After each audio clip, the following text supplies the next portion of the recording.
नमस्कार, आप देख रहे हैं हमारा समाचार और मैं हूं आपके साथ दिव्या शेखावत।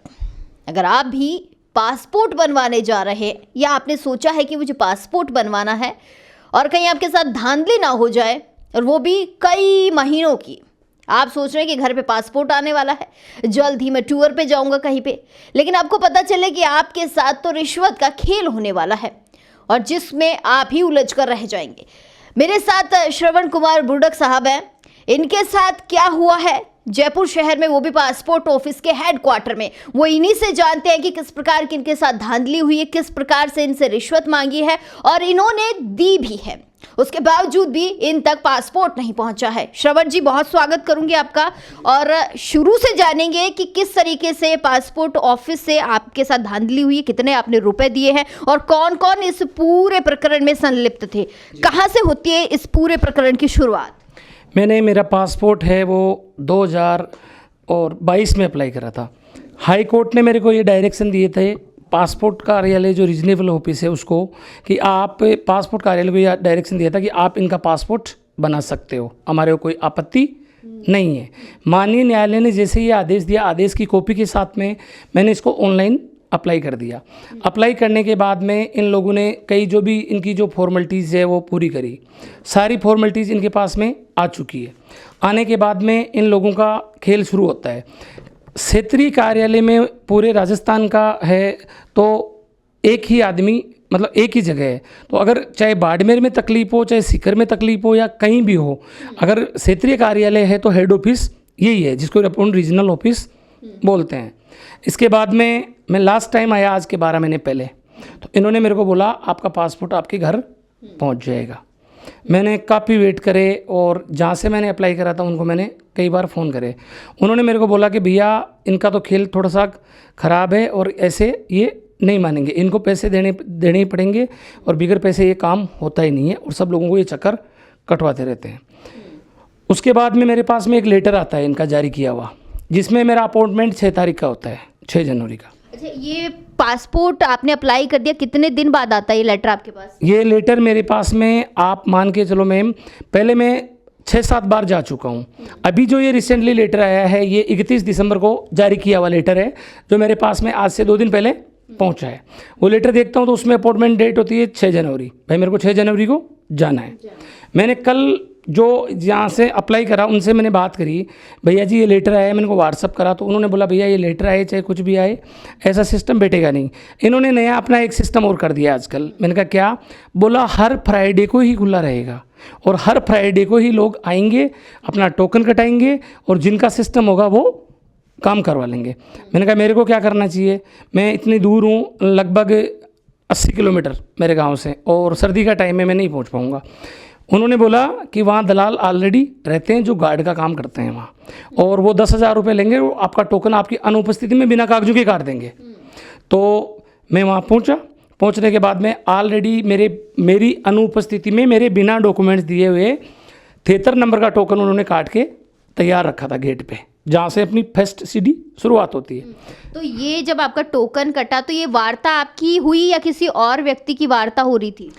ये वार्ता मेरा जो ऑनलाइन करने वाला है ना, उन्होंने मेरे को सिर्फ नाम बताया था, आप पहुंच जाना, पहुंचने के बाद में गेट पे ऐसा बंदा आपको मिल जाएगा और मेरा उनसे नाम मत लेना। भाई जो भी टोकन वगैरह उनका सिस्टम होता है, 1-2 ड्राइवर मैनेज हैं उच्च अधिकारियों के और वो सारी चीज़ें देखते हैं। मैं वहाँ गया, जाते ही मैंने मेरा नाम बताया, नाम बताते ही उन्होंने मेरे को बोला 73 नंबर का टोकन तैयार है आपका। मैंने कहा वेरी गुड, इतने लोगों की लाइन लगी हुई है और आपने 73 नंबर का। उन्होंने साइड में लेके मेरे से 10,000 रुपये ले लिए। 10,000 रुपये लेने के बाद में मेरी एंट्री अंदर हो गई। एंट्री अंदर होते ही ये बंदा मेरे को समझाता है जहाँ से फर्स्ट कंप्यूटर में एंट्री होगी वो आदमी आपसे कागज़ मांगेगा। मैंने कहा मेरे को क्या करना है? बोला आपको टोकन उनको दे देना है।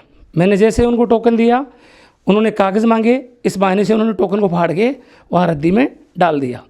73 नंबर से मैं डायरेक्ट 36 नंबर पे आ गया। भाई ये विश्वास हो जाए कि आपका काम प्रॉपर तरीके से हो रहा है। 2 लाख रुपए में पूरी चीज़ तय हुई थी। मैंने उनको बोला अब आगे कहाँ जाना है, कि मेरे को बिलीव ये हो गया भाई 73 से मैं 36 नंबर पे आ गया तो काम तो सही है। बोला आपको 2nd नंबर पे जाना है, जो मेन जहाँ अपने सारी चीज़ें होती है वहाँ। तो मैंने बोला मैं डायरेक्ट चला जाऊँ? बोला हाँ आप डायरेक्ट चले जाना। मैंने कहा भाई भैया टोकन से जाते हैं ना? नहीं, बोला डायरेक्ट चले जाओ आप।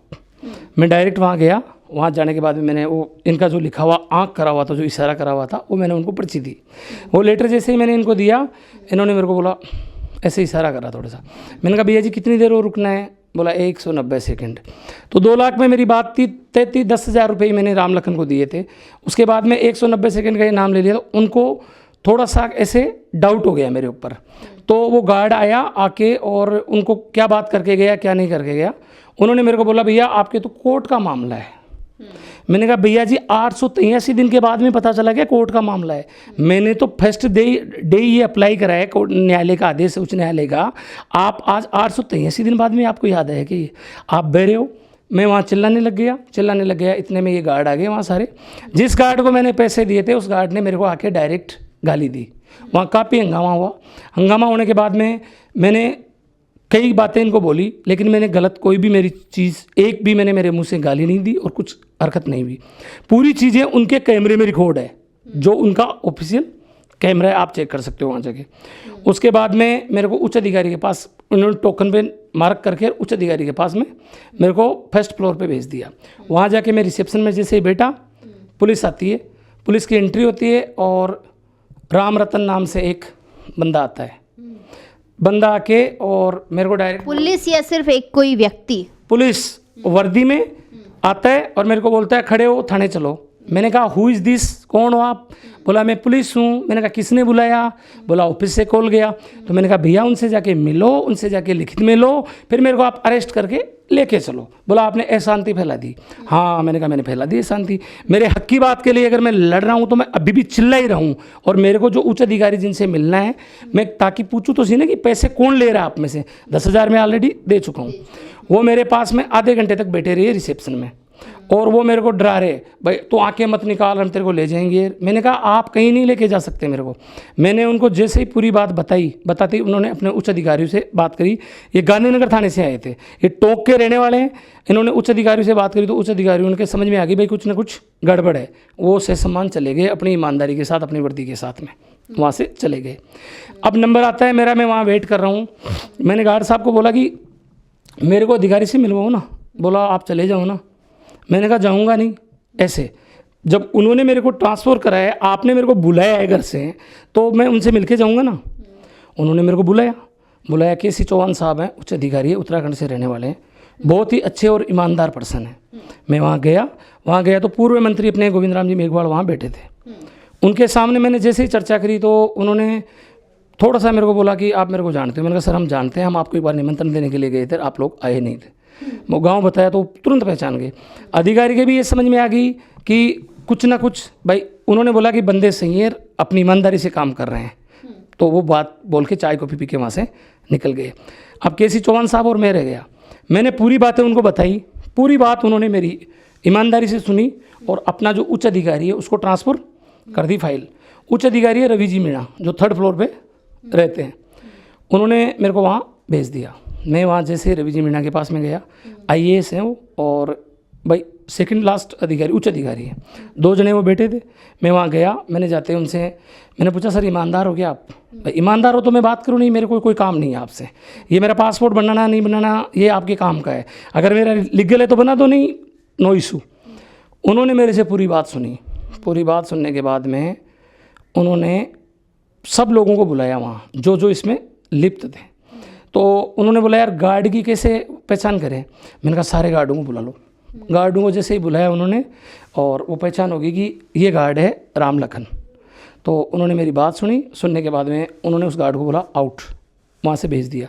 फिर उन्होंने बोला कि आप क्या कार्रवाई चाहते हो? मैंने कहा सर मैं ना तो आपको ये कह रहा हूँ कि कुछ कार्रवाई करो, आप अपना फ़र्ज़ निभाओ, मैं मेरा फ़र्ज़ निभाऊंगा। मैं यहाँ से बाहर निकलूँगा, जो मेरे को कार्रवाई करनी होगी मैं तुरंत गेट पे ही करूँगा, जो भी मेरे को कार्रवाई करनी है वो। उन्होंने मेरे को बोला कि आप बिल्कुल करना। मेरे को भी आज पता चला है कि ये क्या खेल हो रहा था और क्या नहीं हो रहा था। जो चीज़, जो हाई कोर्ट का आदेश 2022 का है, जिस काम के लिए 1 महीने से ज़्यादा का समय नहीं लगना चाहिए, उस काम के लिए 883 डेज, यानी कि 22 23 24 और 25 आ गई। हाँ, तो ये टाइम इन्होंने लगा दिया। उन्होंने बोला कि आप जाओ और आप अपनी जो उचित कार्रवाई है वो करो। मैं आ गया आराम से उनसे संतुष्ट होके। 2 आदमी चौहान साहब और रवि मीणा जी, ये दोनों टॉप के और ईमानदार आदमी हैं इस कार्यालय में। ये कहना मेरा मतलब सही है एकदम कि ये अच्छे आदमी है। वहाँ से मैं आया, आने के बाद में एक गार्ड आता है, मेरे को बोला अब आप घर जाओ। मैंने कहा एक बार चौहान साहब से और मिलना है। तो उन्होंने जाके बोला, चौहान साहब बोले आओ आप। मैंने कहा सर सही लगा मेरे को आप, सर मैं सही जगह आ गया। तो उन्होंने बोला ये मैटर है हमारा, हमें एक लेटर जारी करना है एसपी सीकर को कि तू हाई कोर्ट से बड़ा है क्या। भाई हाई कोर्ट, उन्होंने ये लिखा है एसपी सीकर ने कि इनका पासपोर्ट जारी नहीं किया जाए, जबकि ये डायरेक्शन है वो हाई कोर्ट का है। तो बोला मैं अपने आप मेरी कार्रवाई करूँगा और आप अपनी कार्रवाई अपनी ईमानदारी से आप करो। उसके बाद में मैं नीचे आया हूँ, एक भी बंदा मेरे को काउंटर पे नहीं मिला है, सारे गायब। हो सकता है लंच हो, मैं वहाँ जाके मैंने फ़ोटो लिए, सब जगह मैं गया हूँ, भीड़ है काफ़ी। सुबह 9 बजे से माँ बहनें बैठी है, सब बैठी है। फिर मैं बाहर आया हूँ, जैसे ही मैं बाहर आने लगा तो राम लखन आता है, बोला मैं माफ़ी मांगता हूँ और आपके पैसे आपको बाहर मिल जाएंगे। उसके मैंने कहा पैसा नहीं चाहिए, तू तो ये बताए 190 किसको देने हैं, 190 और देने हैं ना मेरे को पासपोर्ट चाहिए। ये बात होने के बाद में मैं मुख्य गेट से बाहर आ गया। बाहर आने के बाद में जो गाड़ी यहाँ से बक्के गया था, जिसकी ड्यूटी इस गेट पे है, वो वहाँ गया था। मैंने उसको बोला मेरी अनुपस्थिति में मेरा टोकन किसको दिया, क्यों दिया। मैं 73 नंबर पे मेरा टोकन था, 36 उसने कर दिया और आगे मैं पहुँच गया। ये सुबह 9 बजे से माँ बहनें बैठी है, अभी 2:30 बज रहे हैं, क्या खेला है, पैसे की भी गरमान हो गई नहीं। फिर मैं लाइव आ गया मेरी FB ID पे, जो मैंने आपको चीज़ बोली है वो मैंने पूरी चीज़ वहाँ बोली है।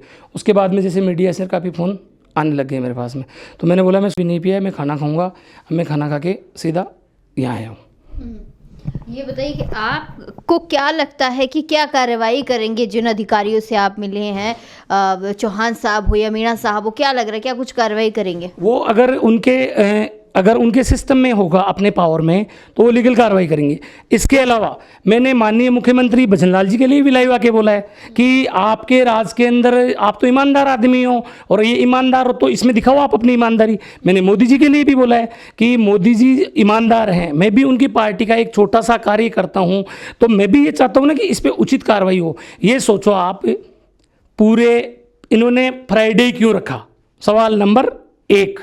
जब पूरे क्षेत्र का, पूरे राजस्थान का ये हेड ऑफिस है, तो फ्राइडे को इतनी गैदरिंग होती है, कोई बाड़मेर से आ रहा है, कोई जैसलमेर से आ रहा है, कोई कोटा से आ रहा है, कोई चूरू से आ रहा है। वो लोग कैसे तो यहाँ टाइम पे पहुँचते हैं, कितना उनको परेशान होना पड़ता है। उसके बावजूद ये वहाँ कोई भी ऐसा आदमी नहीं है जो एक बार में ये संतुष्ट कर दे उसको। कई बार ऐसा होता है कि 2-2 बार 3-3 बार भी उन्होंने इनको वैसे फाइलों को दोबारा चालू करवाया है। मेरे को पता चला कि ये जो मेरा लेटर जारी किया गया है ना 6 तारीख का, ये भी वो मेरी फाइल दोबारा अप्लाई करने के लिए ही कर रहे थे कि बंदे को पासपोर्ट की ज़रूरत है, बनवाएगा ज़रूर, कैसे भी कर आगे। मुझे कोई भी अनलीगल काम नहीं करना था। अगर मुझे अनलीगल काम करना होता तो मेरा पासपोर्ट आधे घंटे में, अपना पड़ोसी देश नेपाल है जिसमें 40,000 रुपये में पासपोर्ट बनते हैं, और किसी का भी बनवा लो आप, चाहे अपराधी प्रवृत्ति का लोग हो, चाहे आतंकवादी हो, चाहे कोई भी हो, और कम से कम हर साल के हज़ारों पासपोर्ट नेपाल से जारी होते हैं। जो भी हमारे यहाँ से काफ़ी लोग जो गए हुए हैं, जो अनलीगल जो कृत्य में शामिल हैं, वो लोग सारे नेपाल के रास्ते आउट ऑफ कंट्री जाते हैं। मैं सही रास्ते पे चल रहा हूँ, मेरी ईमानदारी से जी रहा हूँ, और मुझे ईमानदारी से ये काम करवाना है। न्यायालय की मैंने शरण ली है किसी भी प्रकार से, उसके बावजूद यहाँ तक पहुँचते पहुँचते 883 दिन का टाइम लग गया है मेरे को। तो आप ये सोचो कि आम आदमी के साथ में क्या होता होगा, जबकि ये राजधानी के नाक के नीचे और क्षेत्रीय कार्यालय है। इसके उच्च अधिकारी ईमानदार हो सकते हैं, लेकिन जो गार्ड की नौकरी करने वाले वो गवर्नमेंट एम्प्लॉय नहीं है, वो इनके दलाल है, वो इनके एक सिस्टम की कड़ी है। और ये कड़ी कहाँ तक पहुँच रही है, ये तो या तो वो सिस्टम जाने, या उच्च अधिकारी जाने, या कहाँ से इनका सिस्टम कैसे बैकअप होता है वो जाने। आपने गार्ड को किस रूप में पैसे दिए थे? मेरा टोकन मेरी अनुपस्थिति में काट दिया। भाई मैं था ही नहीं, मेरा टोकन मेरा तैयार, मेरा टाइम बच गया। 10,000 रुपये मैंने नगद दिए, 500-500 के नोट दिए, इसी रूप में दिए। ना मैंने 10 से ज़्यादा दिए और ना 10 से कम दिए। 190 वो बाद में देने की बात थी कि वहाँ से पूरी फाइनल एप्लीकेशन हो जाएगी, उसके बाद में किसको देने ये वो बताते, ये बात हुई। आपके पास क्या प्रूफ है कि आपने पैसे दिए हैं, उन्होंने पैसे मांगे, क्या प्रूफ है आपके पास? मेरे पास प्रूफ ये है, आप आज की डेट का कार्यालय में जाइए, पूरे कैमरे चेक करिए, मैं कितनी बजे आ रहा हूँ, मेरा टोकन थिएटर नंबर कौन कटा रहा है।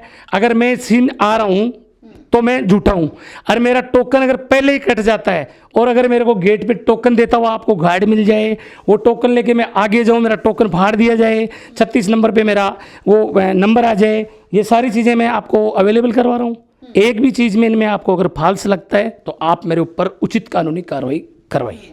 चलिए, बहुत शुक्रिया श्रवण कुमार जी। तो ये थे मेरे साथ श्रवण कुमार बुर्डक साहब, जिन्होंने बड़ा एक इल्ज़ाम लगाया है कि पासपोर्ट तो बना नहीं, खैर, लेकिन ये देखिए कि 883 दिन हो जाते हैं और इस दौरान एक बड़ी धांधली सामने आती है कि हज़ारों से शुरू होती होती रिश्वत लाखों पे पहुंच जाती है। आखिरकार आम आदमी देखिए किसका दरवाजा खटखटाई, बहुत बड़ा सवाल है कि सरकार के नुमाइंदे ही जब ऐसी हरकत करते हैं कि वो रिश्वत के लिए बैठे रहते हैं, जब एक कोर्ट जारी करता है, ये कोर्ट के आदेश हैं कि पासपोर्ट बनेगा, लेकिन 2022 का जिक्र कर रहे हैं, 2022 चली गई, 23 चली गई, 24 भी चली गई साहब, अब तो 2025 चल रही, यानी कि आज आप समझ सकते हैं कि 3 जनवरी 2025 है और ये समय आ गया कि इनका पासपोर्ट खैर अभी तक इनके पास नहीं आया। इन्होंने साफ तौर पर जो रिश्वतखोरी का इल्ज़ाम लगाया है कि इस तरीके के लोग इसमें संलिप्त थे और अभी जो कार्रवाई करेंगे वो चौहान साहब हैं और मीणा साहब ने आश्वस्त किया है